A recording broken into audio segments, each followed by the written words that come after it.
ప్రార్థన చేసుకొని కీర్తనలు ధ్యానం చేసుకుందాం. प्रार्थना करके हम भजन संहिता को ध्यान देंगे. పరిశుద్ధము నిష్కళంకమైన యేసయ్య రక్తము ద్వారా తండ్రి మీ సన్నిధిలో ప్రార్థన చేస్తూ ఉన్నాం. పరలోకమందున్న మా తండ్రి మీకు వందనాలయ్యా. మీరు మాట్లాడే దేవుడు, మా మధ్య మీరు మాట్లాడండి. మీరు మాట్లాడుచూ ఉండగా వినే చెవిని మాకివ్వండి. మీ ఆత్మ సంచారములను చూసే కన్నులను మాకివ్వండి అయ్యా. దీనిని అనుసరించి జీవించగలిగే హృదయాన్ని మాకిమ్మని మీరు మహిమ పొందమని యేసు నామములో అడుగుచున్నాం తండ్రి. Amen, amen.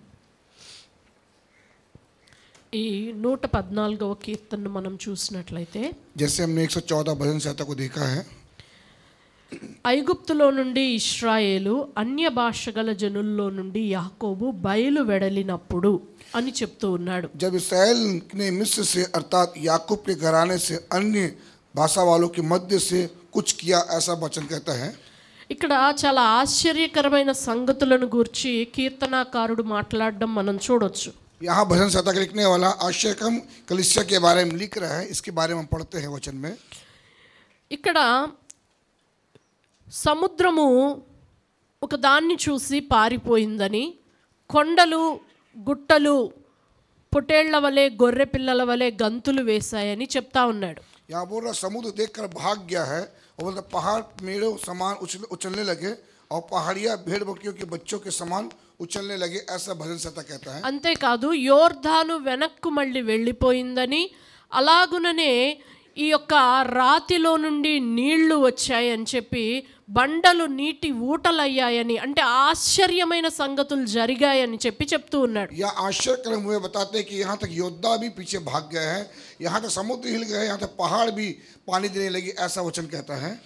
ఇన్ని అద్భుతాలు ఒక జనాంగం, ఒక గుంపు జీవితంలో కనబడడానికి కారణం ఏంటి అనేది ఆలోచన చేస్తే, यदि हम विचार करें कि इतनी सारी अद्भुत काम इस प्रजा के बीच में कैसे हुए हैं, వాళ్ళు ఐగుప్తులో నుండి అన్య భాష మాట్లాడే ఆ అన్య జనుల్లో నుండి బయలు వెడలారు అని చెప్తా ఉన్నాడు. वचन कहता है कि वो मिस्र देश के गुलाम से अन्य भाषा बोलने वालों के मध्य से वो वहाँ से निकल आए हैं, ऐसा कहता है वचन. ఓకే, ఇది మనము ఆలోచన చేసినట్లయితే దేవుడు అద్భుతాలు, ఆశ్చర్య కార్యాలు ఒక మనిషి పట్ల, ఒక జనాంగం పట్ల, ఒక కుటుంబం పట్ల జరిగించాలంటే, अगर परमेश्वर एक परिवार के प्रति, एक मनुष्य के प्रति, एक कलीसिया के प्रति यदि कर्म करना है तो ముందుగా ఆ వ్యక్తి, ఆ కుటుంబము, ఆ జనాంగము అన్య జనుల పద్ధతుల్లో నుండి, విధానాల్లో నుండి బయటపడిన వాళ్ళై ఉండాలి. यदि आप चाहते हैं ऐसा आशा कर्म हो तो आप लोगों को उस अन्य जाति, अन्य भाषा बोलने वालों के मध्य से आपको निकलना होगा. వారి పద్ధతులు, వారి విధానాల్లో నుంచి బయటపడిపోవాలి. उनके रीति रिवाजों से बाहर आना पड़ेगा हमें. వారి ఆలోచన విధానాల్లో నుండి బయటకు వచ్చేయాలి. उनके सोच विचारों से हमें बाहर आना पड़ेगा हमें. అప్పుడే సముద్రము పారిపోవడం, యోర్దాను వెనక్కి మళ్ళడం, ఎన్నో అద్భుతాలు మనం మన జీవితంలో కూడా చూడగలుగుతాం. तभी हम देखेंगे कि समुद्र पीछे भागा और योद्धा पीछे भागा और बहुत से अद्भुत काम हमारे जीवन में तभी हम देख पाएंगे.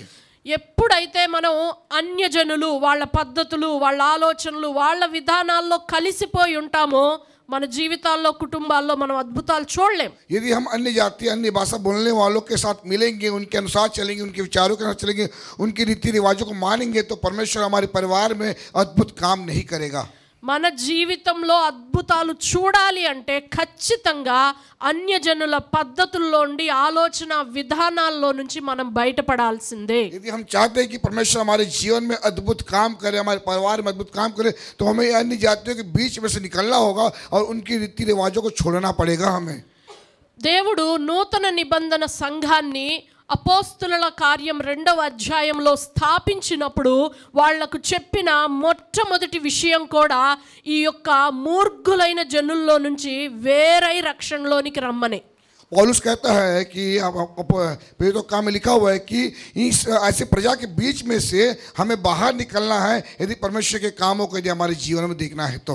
అపోస్తుల కార్యం 2వ అధ్యాయం 40వ వచనాన్ని చూసినట్లయితే, प्रेरितों काम 2 अध्याय उसके 40 पद को देखेंगे तो वहाँ लिखा हुआ है. ఎవరైనా చదవచ్చు.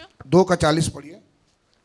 उसने बहुत और बातों से भी गवाही दे देकर समझाया कि अपने आप को इस टेढ़ी जाति से ఓకే, అంటే మూర్ఖులైన జనములో నుండి సపరేట్ అయి వేరైతేనే మనం రక్షణ పొందుతాము అని చెప్పి దేవుడు చెప్తా वहाँ ఉన్నాడు. कहता है कि हमें टेढ़ी जाति से अलग होना है, अगर ऐसा करेंगे तो ही हम उद्धार पाएंगे और अद्भुत काम हमारे जीवन में होंगे।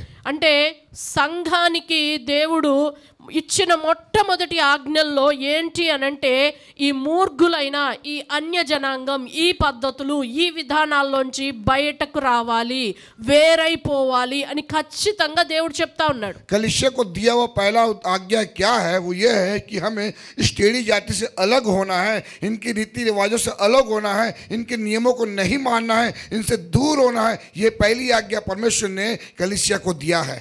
వాళ్ళతో కలిసి ఉంటే మనము అద్భుతాలు చూడలేము, రక్షణలోను కొనసాగలేము. यदि उनके साथ मिलकर रहेंगे तो हम अद्भुत काम भी नहीं देख पाएंगे और उद्धार को भी नहीं जान पाएंगे। అంటే వాళ్ళతో అసలేమి మాట్లాడకూడదా, వాళ్ళ పక్కన ఉండకూడదా అని కాదండి. ऐसा मैं नहीं बोल रहा हूँ कि उनके साथ बात नहीं करना है, उनके बाजू में नहीं रहना, मैं ऐसे बातें नहीं कर रहा है वचन। వాళ్ళ పద్ధతులు వాళ్ళ ఆలోచన విధానాలు మన జీవితంలో మన కుటుంబాల్లో ఉండకూడదు. उनके रीति रिवाज, उनके मानने का तरीका, उनका सोच विचार हमारे परिवार और हमारे में नहीं आने चाहिए। అలా ఉంటే గనక మనం రక్షణ కాపాడుకోలేము, అలాగే అద్భుతాలు కూడా మన జీవితంలో చూడలేము. अगर उनके अनुसार चलेंगे तो उद्धार नहीं मिलेगा और हमारे जीवन में अद्भुत काम भी नहीं होंगे। ఓకే, ఇక్కడ 2 కొరింథీయులు 6వ అధ్యాయము మీకు 16 నుండి 18 వరకు చూసినట్లయితే, 2 Corinthians chapter 6 verse 16 to 18 చూసినట్లయితే, 2 कुरिन्थियों 6 अध्याय 16 से 18। क्या तुम नहीं जानते कि जो कोई वेश्या से संगति करता है वह उसके साथ 2 Corinthians मूर्तियों के साथ परमेश्वर के मंदिर का क्या संबंध? क्योंकि हम तो जीवित परमेश्वर के मंदिर हैं।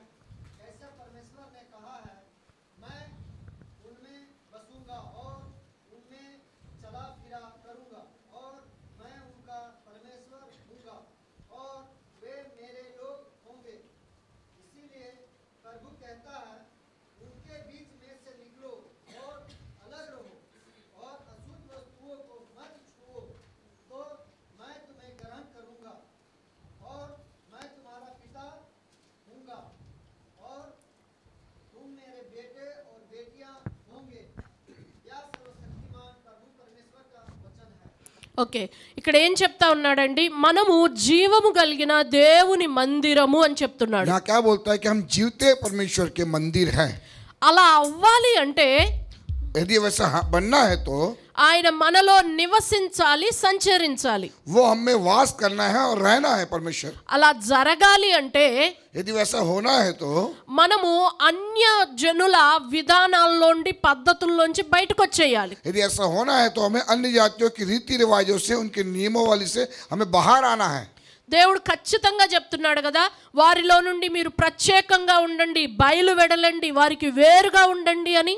परमेश्वर का कह रहे हैं उनसे अलग रहो, उनसे दूर रहो और उनकी रीति रिवाजों से अलग हो जाओ, ऐसा परमेश्वर का वचन कहता है। అలా చేస్తేనే ఆయన మనకు తండ్రిగా ఉంటాడు, మనం ఆయన కుమారులు కుమార్తెలుగా ఉండగలుగుతాం. यदि ऐसा करेंगे तो ही वो हमारा पिता ठहरेगा और हम उसके बेटे और बेटियां संतान कहलाएंगे। అలా చేస్తేనే ఆయన మనలో నివసిస్తాడు, మనలో సంచరిస్తాడు. ऐसा करेंगे तो वो हमें निवास करेगा और वो हमें वास करेगा। అలా కాకుండా यदि ऐसा नहीं करेंगे तो అన్యజనుల్లాగానే మన పద్ధతులు, ఆలోచనలు, విధానాలు ఉంటే, यदि अन्य जातियों के समय हमारे नियम और उनके चाल चलन, उनके विचारों पर चलेंगे तो ఆయన ఆత్మ మన మధ్య నివసించదు, మనలో సంచరించదు. उनकी परमेश्वर की आत्मा हमारे बीच में निवास नहीं करेगा और वास भी नहीं करेगा। ఆయన మనకు తండ్రిగా ఉండడు, మనం ఆయనకు పిల్లలుగా ఉండం. वो हमें पिता के रूप में नहीं रहेगा और हम उसके संतान के रूप में भी नहीं रहेंगे। ఆయన మన జీవితాల్లో ఎలాంటి అద్భుతాలు, ఆశ్చర్య కార్యాలు కూడా జరిగించడు. वो हमारे जीवन में अद्भुत काम भी नहीं करेगा। ఇక్కడ 114వ కీర్తనలో इधर 114 भजन संहिता में వాళ్ళు ఆ ఐగుప్తులో నుండి, ఆ అన్య భాష, అన్య జనుల్లో నుండి బయటికి వచ్చారు కాబట్టే సముద్రం పారిపోయింది, యోర్ధాను నిలిచిపోయింది, బండలో నుండి నీటి ఊటలు వచ్చాయి. वो मिस्र देश के गुलाम से, अन्य जाति लोगों से, अन्य भाषा बोलने वालों के लोगों से बाहर आए करके समुद्र भाग गया, पत्थर भी पानी देने लगा, अद्भुत काम उनके बीच में होने लगे। ఓకే, కాబట్టి ఒక్క నిమిషం మనం ఆలోచన చేసుకోవాలి. ఇంకా అన్యుల ఆలోచన విధానాలు, అన్యుల పద్ధతులు మనలో ఏమేమి ఉన్నాయి అనేది ఒక్కసారి మన కుటుంబాల్లో, మన జీవితాల్లో మనం ఆలోచన చేసుకోవాలి. जरा सोचिए, थोड़ा 1 मिनट जरा सोचिए कि आज हमारे जीवन में अन्य जातियों की कौन सी ऐसी बातें, ऐसे कौन सी रीति रिवाज, ऐसा कौन से विचार आज मुझ में, मेरे परिवार में आज है. ఓకే, దేవుడు యేసుక్రీస్తు భూమి మీద సంచారం చేసిన దినాల్లో కొన్ని విషయాలు చెప్తా, ఇలాగైతే అన్యజనులు చేస్తారు, మీరైతే ఇలా చేయొద్దు అంటూ కొన్ని చెప్పాడు. जब यीशु मसीह धरती पर थे तो वो बात को कहा कि ये सारी बातें अन्य जाति करते हैं, तुम लोग नहीं करते क्योंकि तुम मसीही हो करके. ఓకే, ఇక్కడ మత్తయి సువార్త 5వ అధ్యాయం 47లో ఒక మాట అంటాడు. मत्ती 5 का 47 में पढ़ेंगे. मत्ती 5 अध्याय उसका 47. यदि तुम केवल अपने भाइयों को ही नमस्कार करो तो कौन सा बड़ा काम करते हो? क्या अन्य जाति भी ऐसा नहीं करते? ఓకే, తమ ఇంటి వాళ్ళకే ప్రైజ్ ద లార్డ్ చెప్పుకోవడం అంటే తమ ఇంటి వాళ్ళకే వందనాలు చెప్పుకోవడం, తమ ఇంటి వాళ్ళనే పలకరించుకోవడం అనేది అన్యజాతి వాళ్ళు చేస్తారు, అన్య మనుషులు చేస్తారు. क्या बोल रहा है कि यदि तुम केवल अपने भाइयों को ही नमस्कार करो तो कौन सा बड़ा काम करते हो? क्या अन्य जाति ऐसा नहीं करते? అంటే మనకి నమస్కారం చెప్పని వాళ్ళకు కూడా నమస్కారం చెప్పడం, మనకు ప్రైజ్ ద లార్డ్ అని పలకరించని వాళ్ళను కూడా పలకరించడం, అలా చెయ్యగలిగితేనే మనం దేవుని పిల్లలం, చెయ్యలేకపోతే అన్యజనులమే. मतलब जो हमें नमस्कार नहीं कर रहे उससे भी नमस्कार करना है, जो हम प्रेज लॉर्ड नहीं बोल रहे उससे भी प्रेज लॉर्ड करना ही एक मसीह जीवन है. यदि वैसा नहीं करेंगे तो हम परमेश्वर के संतान नहीं हैं. ఒకసారి ఆలోచన చేయండి, చర్చ్లో ఉండి కూడాను కొంతమందికి కనీసం వందనాలు కూడా మనం చెప్పలేకపోతే మనం అన్యజనులం కాదా? हम चर्च में रहने के बाद भी हम एक दूसरे से प्रेज लॉर्ड नहीं बोलते हैं, नमस्कार नहीं बोलते, तो क्या हमारे जीवन अन्य जातियों का सा नहीं है क्या? మనం ఆలోచించుకోవాలి. हम जरा सोचिए इस बात को. ఇంకా యేసుక్రీస్తు మత్తయి సువార్త 6వ అధ్యాయం 31లో కూడా ఒక మాట చెప్తున్నారు. Chapter 6 verse 31. यीशु मसीह 6 अध्याय उसके 31 पद में एक बात को बोलते पढ़िए.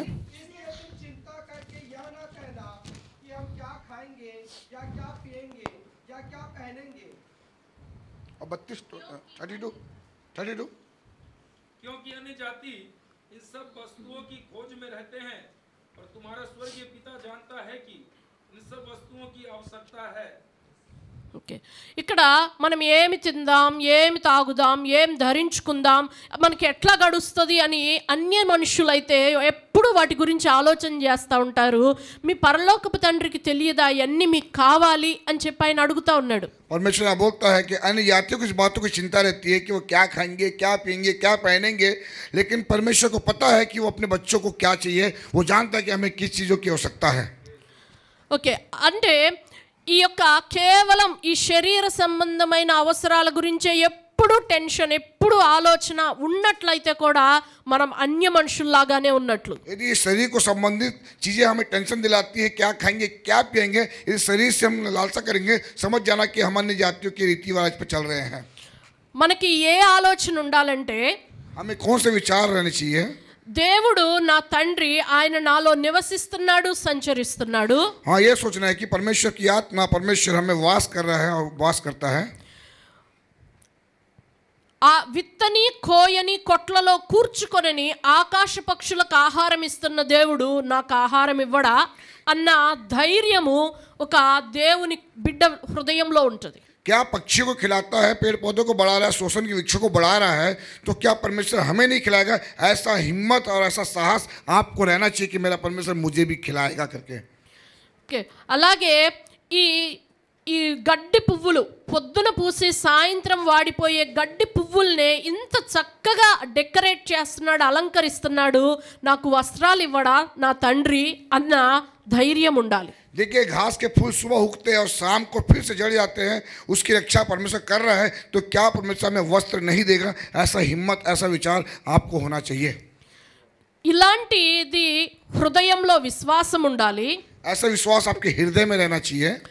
అంతేకాకుండా దేవుని రాజ్యము, దేవుని రాజ్యం నా హృదయంలో నా జీవితంలో ఉండాలి, నా కుటుంబంలో ఉండాలి అన్న వెతుకులాట ఉన్నవాడే దేవుని కుమారుడు. वहाँ लिखा हुआ है कि परमेश्वर का राज्य आपके मन में, आपके परिवार में रहना चाहिए, और परमेश्वर के राज्य की खोज में आप रहेंगे तो ही परमेश्वर आपके जीवन में काम करेगा. ఏం తిందాం, ఏం తాగుదాం, ఏం ధరించుకుంటాం, ఇదే ఆలోచన ఉంటే మనం కూడా అన్యజనులమే. बस क्या खाएंगे, क्या पिएंगे, क्या पहनेंगे, बस यही विचार यदि हमें रहेगा, समझ जाना कि हम अन्य जाति के समान हो गए हैं. అలా కాకుండా बस ना कर कर ఆ యొక్క ఆలోచన విధానంలో నుంచి మనం బయటికి వస్తేనే इन विचारों से यदि हम बाहर आएंगे तो దేవుడు మనకు తండ్రిగా ఉంటాడు, परमेश्वर में पिता के रूप में होगा, మన జీవితంలో మనం అద్భుతాలు చూస్తాం. और फिर हम अपने जीवन में हम अद्भुत कामों को देखेंगे. సో ఇంకొకటి కూడా దేవుడు చెప్పాడు. 6వ అధ్యాయం మాథ్యూ 6:7లో కూడా ఒక మాట చెప్పాడు. यहाँ पे मत्ती रचित सुसमाचार 6 अध्याय उसके 7 पद में भी एक बात को हम पढ़ते हैं. प्रार्थना करते समय अन्य जातियों के समान बकबक ना करो, क्योंकि वे समझते हैं कि उनके बहुत बोलने से उनकी सुनी जाएगी. అన్యజనులు ఏమనుకుంటారంటే చాలా విస్తారంగా మాట్లాడితే ప్రార్థనలో మా ప్రార్థన వినబడుతుంది అనుకుంటారు. అది వాళ్ళ విధానం. अन्य यात्री लोग क्या सोचते हैं कि लंबा प्रार्थना, चौड़ा प्रार्थना और ऊंची आवाज में प्रार्थना करेंगे तो ही हमारा परमेश्वर हमारी प्रार्थना सुनेगा, ऐसा उनके रीति रिवाज, ऐसा वो सोचते हैं. అలాగే అసలు అర్థం కాని ఎన్నో వ్యర్థమైన మాటలు వాళ్ళు ప్రార్థనలో వాడుతూ ఉంటారు. जो जिसका कोई अर्थ ही नहीं है, जिसका कोई मतलब ही नहीं है, ऐसे बातों को वो अपनी प्रार्थनाओं में याद करते हैं और बोलते हैं. వాళ్ళకి అదేంటో అర్థం కాదు, కానీ అంటా ఉంటారు. लेकिन उनको क्या है उन्हें मालूम नहीं, फिर भी बोलते जाते हैं वो. మనం ప్రార్థన చేసేటప్పుడు అలాంటి ఆలోచన విధానం మన హృదయంలో ఉంటే మనం అన్యజనులమే. यदि हम प्रार्थना करते समय उनकी जैसे बातें हमारे जीवन में है तो समझ जाना कि हम भी अन्य जाति हैं. మనం ప్రార్థన చేసేటప్పుడు हम प्रार्थना करते समय వ్యర్థమైన మాటలు మాట్లాడకూడదు. वो जिसका कोई अर्थ नहीं है उन बातों को ना करे. విస్తారంగా ఏదేదో మాట్లాడితేనే, చాలా గంభీరమైన మాటలు వాడితేనే దేవుడు వింటాడు అన్న ఆలోచన కూడా ఉండకూడదు. वो गंभीर बातों को विस्तार से लंबी लंबी बातों को ही बोलेंगे तो ही प्रार्थना सुनेगा, कि ऐसा मत सोचिए आप. మనకి ఎలాంటి ఆలోచన ఉండాలంటే हमें कैसा विचार, कैसा मन होना चाहिए. యథార్థవంతుల ప్రార్థన ఆయనకు ఆనందకరము అని బైబిల్ చెప్తుంది. वो बोलता है कि दीन दुखियों की प्रार्थना परमेश्वर को आनंदित दिलाता है, ऐसा बाइबल कहता है. कि నీతిమంతుల ప్రార్థన మీద ఆయన చెవి ఉంటది అని దేవుని వాక్యం చెప్తుంది. वो उद्धार वालों की प्रार्थना परमेश्वर उसके अपने हाथों में रखता है, बोलता है. धर्मी जन की प्रार्थना को अपनी मुट्ठी में रखता है, ऐसा कहता है. కాబట్టి మొట్టమొదట యథార్థతను, నీతిని మన జీవితంలో మనం ఉంచుకొని ప్రార్థన చేయాలి. इसलिए धर्मी जन के समान, धर्मियों के समान हम प्रार्थना करें परमेश्वर से. ఓకే, ఇటువంటి ఆలోచన ఉంటేనే మనం దేవుని పిల్లలుగా ఉంటాం. और ऐसे विचार जैसे रहेगा तो ही हम परमेश्वर के संतान कहलाएंगे. అలాగే ఎఫెస్సి 4:17-18 చూసినట్లయితే वैसे इफिसी 4 का 17 और 18. इसलिए मैं ये कहता हूँ और प्रभु में आग्रह करता हूँ कि जैसे अन्य जाति लोग अपने मन की अनर्थ रीति पर चलते हैं, तुम अब से फिर ऐसे ना चलो, क्योंकि उनकी बुद्धि अंधेरी हो गई है और उस अज्ञानता के कारण जो उनमें है और उनके मन की कठोरता के कारण वे परमेश्वर के जीवन से अलग किए हुए हैं. ఇక్కడ అన్యజనులు వాళ్ళ హృదయము ఎలా ఉంటది అనేది పౌలు గారు చెప్పారు. यहाँ पौलुस बताता है कि अन्य जातियों के हृदय, मतलब दिल, मन कैसा रहता है, यहाँ बता रहा है. వారిది అంధకారమైన మనస్సు అన్నాడు. उनका मन जो है अंधकार से भरा हुआ है, ऐसा कहता है. అంటే వాళ్ళకి మనస్సాక్షి అనేది వెలిగించబడిన దీపంలా ఉండదు. उनके मन में एक रोशनी, एक उजाला नहीं है, जो उनके आशा कोई नहीं है उनके पास. తమ హృదయము కాఠిన్యంగా ఉంటది. హృదయ కాఠిన్యం అనేది అన్యజనుల్లో ఉంటది. उनका हृदय जो है कटा हुआ, एक तुच्छ मन के समान कठोर होता है उनका मन. అంటే దేవుని వాక్యం ఏదన్నా చెప్తున్నప్పుడు, जब हम परमेश्वर का वचन बताते हैं तो, ఏదన్నా మనల్ని సరిచేస్తున్నప్పుడు, यदि हम उसको कुछ सुधार की बातें बताते हैं तो మనము దాన్ని మార్చుకోవడానికి ఇష్టపడకపోతే అది కఠిన హృదయం. यदि हम उसको सुनकर यदि हम बदलेंगे नहीं, वचन के साथ नहीं चलेंगे, तो समझ जाना कि हमारा हृदय जो है क्या बहुत कठोर हो गया है. ఆ కఠినమైన హృదయం ఎవరికి ఉంటదని దేవుడి వాక్యం చెప్తుంది. ये वचन बोलता है कठोर हृदय किसके पास रहता है? అన్యజనుల మధ్య అన్యజనులకి కఠోర హృదయం, కఠిన హృదయం ఉంటది. अन्य जातियों के पास ये कठोर हृदय रहता है. అయితే ఒక విషయం మనం జ్ఞాపకం చేసుకోవాలి. हम एक विषय में ध्यान करें. యేసుక్రీస్తు భూమి మీద సంచారం చేసిన దినాల్లో విశ్రాంతి దినాన ఒక ఊచ చెయ్యగలిగిన వాడిని బాగు చేస్తాడు. यीशु मसीह जब धरती पर था, विश्राम के दिन एक कोड़ी व्यक्ति को प्रभु चंगा करता है. ఆయన అతన్ని బాగు చేసేది కూడాను ఇలాంటి సమాజ మందిరంలోనే. और जब उनको ठीक करता है तो ऐसे मंदिर में ठीक करता है. అక్కడ ఆయన చెప్తాడు, విశ్రాంతి దినాన మీరు మేలు చేయడం ధర్మమా కీడు చేయడం ధర్మమా అని చెప్పి వాళ్ళని అడుగుతాడు. यीशु मसीह पूछता है कि विश्राम के दिन धर्म के काम करना चाहे कि गलत काम करना चाहे, वो पूछता है यीशु मसीह से. విశ్రాంతి దినాన ఒక గాడిదో ఒక ఎద్దో మీది గుంట్లో పడితే దాన్ని తీయరా అని అడుగుతాడు. क्या विश्राम के दिन गाय बैल या भेड़ बकरियां यदि आप कुएं में गिर जाए तो क्या उसे आप नहीं निकालोगे? ऐसा बोलता है. అట్లాంటిది ఒక మనిషిని, అలాగే ఇశ్రాయేలీల వాడిని నేను బాగు చేస్తే మీరు ఎందుకు ఓర్చుకోవట్లేదని वैसे అడుగుతాడు. ही मैं इजरायली के एक व्यक्ति को जो बीमार है उसे जब मैं चंगाई दिया तो तुम क्यों दुखी होते हो इन बातों को देखकर? అంటే ఒక మత ఆచారం కొరకు ఒక వ్యక్తిని వాళ్ళు కఠినంగా ప్రవర్తిస్తారు. ఒక వ్యక్తి ఎడ్ల वो अपने रीति रिवाज अपने पुराने आचारों के कारण विचारों के कारण वो एक बीमार व्यक्ति के साथ वो कठोर व्यवहार करते हैं. वो लोग అర్థమవుతుందండి. समझ में आ रहा है आपको? వాళ్ళు నిజంగా విగ్రహారాధికులు కాదు. वो मूर्ति पूजक नहीं है वो लोग. వాళ్ళు కూడా విశ్రాంతి దినాన వచ్చి దేవుని మందిరంలో ఆరాధన చేసే వాళ్ళే. वे लोग भी विश्राम दिन के दिन परमेश्वर के मंदिर में आकर आराधना करने वाले लोग हैं. వాళ్ళు మతాచారాలని ఎక్కువ చేస్తూ ఉంటే అది పద్ధతి కాదు అని చెప్తే దేవుడు వాళ్ళు మార్చుకోవడానికి ఇష్టపడలేదు. वो लोग को ऐसी रीति रिवाज है जो वचन में नहीं लिखा उनको कर रहे थे, तो वो बदलो करके ऐसा यीशु मसीह बोल रहा है हमको. అక్కడ యేసుక్రీస్తు అంటాడు, వారి హృదయ కాఠిన్యమునకు ఆయన బహుగా దుఃఖపడెను అని ఉంటది. मैं तुम्हारे कठोर हृदय को देखकर मैं बड़ा दुखी होता हूँ, ऐसा यीशु मसीह कहता है. అంటే కఠిన హృదయము ఎవరికి ఉంటదో వాళ్ళు మందిరంలో ఉన్నా బయట ఉన్నా సరే దేవుడి దృష్టిలో వాళ్ళు అన్యజనులే. ये जिसके पास कठोर हृदय है वो मंदिर में परमेश्वर के मंदिर में रहे, चर्च में रहे या चर्च के बाहर रहे, वो परमेश्वर के संतान नहीं कहलाएंगे. कोई मतलब नहीं है. అంటే దేవుని వాక్యం ఒక విషయాన్ని చెప్తే బేషరతుగా దానికి మనం లోబడాలి. यदि परमेश्वर का वचन जैसे आप सुनते हैं तो बगैर शर्त के हम झुके, हम मतलब वचन को ग्रहण करें, यही परमेश्वर चाहता है. అలా చేస్తేనే దేవుని ప్రజలు, చెయ్యకపోతే అన్యజనులు. वैसे करेंगे तो ही हम परमेश्वर के लोग अन्य जाति नहीं कहलाएंगे. ఇంకా అలాంటి అన్య జాతికి సంబంధించిన హృదయమే మనలో ఉంటే మన జీవితంలో అద్భుతాలు జరగవు, మన కుటుంబాల్లో అద్భుతాలు జరగవు. यदि ऐसे हृदय कठोर हृदय अन्य जातियों के जैसा हृदय हमें है तो अद्भुत काम हमारे और हमारे परिवारों में नहीं होंगे.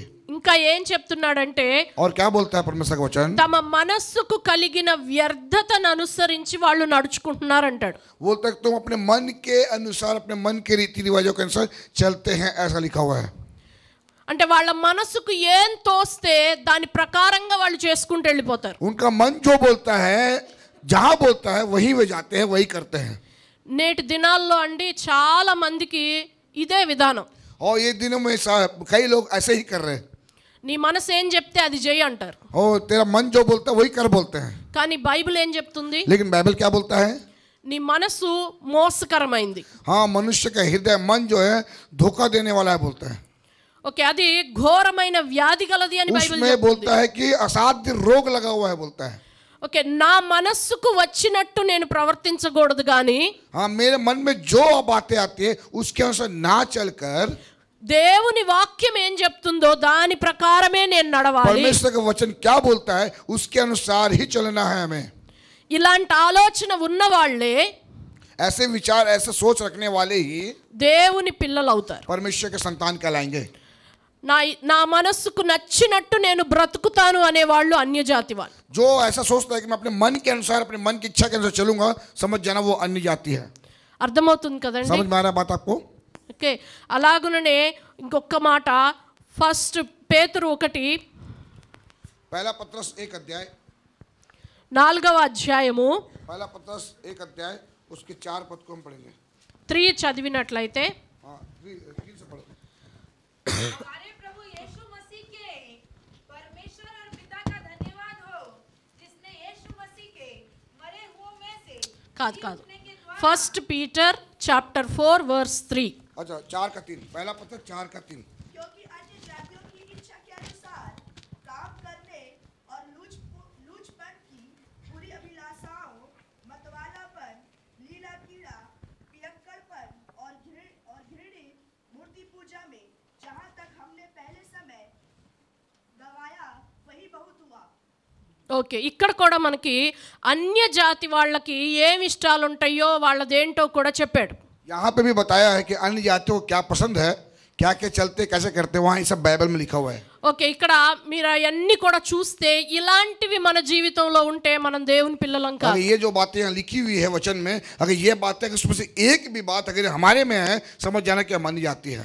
ఇలాంటివి ఉన్న వాళ్ళ దగ్గర నుంచి ప్రత్యేకంగా అయితేనే దేవుడు మనలో అద్భుతాలు చేస్తాడు. ऐसे चीज जिनके पास है उनसे दूर होंगे तो ही परमेश्वर हमारे जीवन में अद्भुत काम करेंगे. ఓకే, ఇశ్రాయేలీలు देखिए इस्राएली लोग ఈ అన్య జనుల విధానాల్లోంచి బయటికి వచ్చినందుకే वो अन्य जातियों की रीति रिवाजों से बाहर आए, इसलिए సముద్రం వాళ్ళ దగ్గర నుండి పారిపోయింది. समुद्र उनके पास से भाग गया. యోర్దాను ఆగిపోయింది. वो योद्धा रुक गए. ఓకే, బండలో నుండి నీళ్లు వచ్చాయి. वो चट्टान से पानी निकला. అంటే అద్భుతాలు జరగాలంటే ఆ అన్య మనుషుల ఇష్టాల్లోంచి బయటికి వచ్చేయాలి. अगर अद्भुत काम होना है आपके जीवन में तो अन्य जातियों की इच्छाओं से बाहर आना है. हमें ఇక్కడ మనం కొన్ని విషయాలు చూసాం కదండి, हमें थोड़े बातों को देखे ना, हमने कुछ बातों గుర్తుందా? को आपको याद है. మొదటిది ఏంటంటే అన్యులైతే తమకు వందనం చెప్పిన వాళ్ళకే వందనం చెప్తారు. अगर अन्य जाति है तो कैसे करते हो, उसको नमस्कार करने वालों को ही नमस्कार करते हैं. మనమైతే ఎలా ఉండాలి? हम कैसे रहना है, మనకి పలకరించినా పలకరించపోయినా, ప్రైజ్ ద లార్డ్ చెప్పినా చెప్పపోయినా మనం మాత్రం చెప్తా ఉండాలి. हम लोग कैसे रहते हैं कि हमें प्रेज लॉर्ड करे या ना करे, कोई भी क्यों ना हो, लेकिन हम पहले प्रेज लॉर्ड करते हैं. हमारा व्यवहार ऐसा है, అప్పుడు మనము దేవుని పిల్లలం అవుతాం. तभी हम परमेश्वर के संतान कहलाएंगे. ఓకే, రెండవది दूसरी बात, ఏమి తింటాం, ఏం తాగుతాం, ఏం ధరించుకుంటాం అన్న చింత లేకుండా, हाँ क्या खाएंगे, क्या पिएंगे, क्या पहनेंगे, ऐसी चिंता ना नहीं है तो దేవుని రాజ్యం మనలో మన కుటుంబంలో కట్టబడడం కోసమైన ఆశ ఉంటే, यदि परमेश्वर का राज्य हमारे में हमारे परिवार में यदि है तो उसकी इच्छा पूरी करने के लिए మనం దేవుని పిల్లలం అవుతాం. हम परमेश्वर के संतान कहलाएंगे. కానీ ఉదయం లేచింది మొదలు लेकिन सुबह उठते साथ ही ఏం తింటాం, ఏం ధరించుకుంటాం, ఇదే ఆలోచన వేరుది లేకపోతే మనం కూడా అన్యజనులు. सुबह उठते साथ क्या खाएंगे, क्या पिएंगे, बस यही चिंता रहता है. अगर ऐसा है तो समझ जाना कि हम भी अन्य जाति हैं. ఓకే, అలాగే ప్రార్థన చేసేటప్పుడు అర్థం కాని ఎన్నో మాటలు మాట్లాడడం, చాలా మాట్లాడితేనే దేవుడు వింటాడు అనుకోవడం, ఇది కూడా అన్యజనుల విధానం. यदि प्रार्थना करते समय यदि लंबी चौड़ी प्रार्थना करेंगे और के जो अर्थ नहीं है, जिसका कोई अर्थ नहीं, उन बातों को परमेश्वर के सामने रखेंगे, समझ जाना कि हम भी अन्य जाति है. దేవుని పిల్లలకైతే परमेश्वर के बच्चों को విరిగి నలిగిన మనస్సుతో చేసే टूटा ప్రార్థన, हुआ मन परमेश्वर के योग्य बलिदान है, ऐसा बोलता है परमेश्वर का वचन. అలాగుననే वैसे ही యథార్థంగా నీతితో చేసే ప్రార్థన ఆయనకు ఆనందం. वो धर्मी जन की प्रार्थना को प्रभु सुनता है, ऐसा बोलता है. ఆ ఆలోచన ఉన్న వాళ్ళే దేవుని పిల్లలు. वो विचार वो सोच रखने वाले ही परमेश्वर के संतान हैं. ఓకే, అలాగుననే वैसे ही మంచి మనస్సాక్షి లేని వాళ్ళు అన్యజనులే. यदि अच्छा मन नहीं है तो भी वो अन्य जाति है. అలాగే హృదయానికి ఏది ఆలోచన వస్తే దాని ప్రకారం వెళ్ళే వాళ్ళు కూడా అన్యజనులే. मन में जो आता है वही कर रहे हैं, समझ लो कि वो भी आप भी अन्य जाति हो. फिर ఇదంతా పక్కకు పెట్టి దేవుని వాక్యం ప్రకారమే నేను నడుచుకోవాలనుకునే వాళ్ళే దేవుని ये పిల్లలు. सब को साइड में कर कर, बाजू में कर कर, मैं परमेश्वर के वचन के अनुसार चलने वाले, कहने वाले ही परमेश्वर के संतान हैं. ఓకే, ఇవన్నీ మన జీవితంలో గనక మనం చెయ్యగలిగితే, यदि ये सब बातें हम अपने जीवन में लागू करेंगे तो ఆ అన్యజనుల పద్ధతుల్లోంచి ఆలోచన విధానంలో నుండి మనం బయటికి రాగలిగితే, यदि अन्य जातियों की रीति रिवाजों से, सोच विचारों से यदि बाहर आएंगे तो, హృదయ కాఠిన్యాన్ని తొలగించుకోగలిగితే, यदि कठोर हृदय को अगर निकालेंगे तो దేవుడు మన మధ్య అద్భుతాలు तो చేస్తాడు. परमेश्वर हमारे बीच में अद्भुत काम करेगा. యోర్ధాన్ అంటే మరణం అండి. हाँ? యోర్ధాను అంటే మరణం అని అర్థం. व्यर्थ बातें जो है वो मृत्यु के समान है बोलता है. దాని అర్థం అది. हाँ, उसका मतलब अर्थ है उसका, అంటే మరణాన్ని కూడా దేవుడు మన కోసం ఆపేస్తాడు. वो मृत्यु को भी हमारे लिए परमेश्वर रोक देगा बोलता है. ఓకే, ఇలాంటి అద్భుతాలు మనలో జరగాలి అంటే यदि ऐसे अद्भुत काम यदि हमारे जीवन में होना है तो అన్యజనుల విధానాల్లోంచి మనం బయటకు వచ్చి अन्य जातियों की रीति रिवाजों से हमें बाहर आना है. దేవుడు పరిశుద్ధాత్మ దేవుడు మనకు అట్టి కృపతో మనల్ని అందరినీ నింపునుగాక. परमेश्वर अपनी आत्मा से हम सबको भरे. आमीन. ఆమేన్.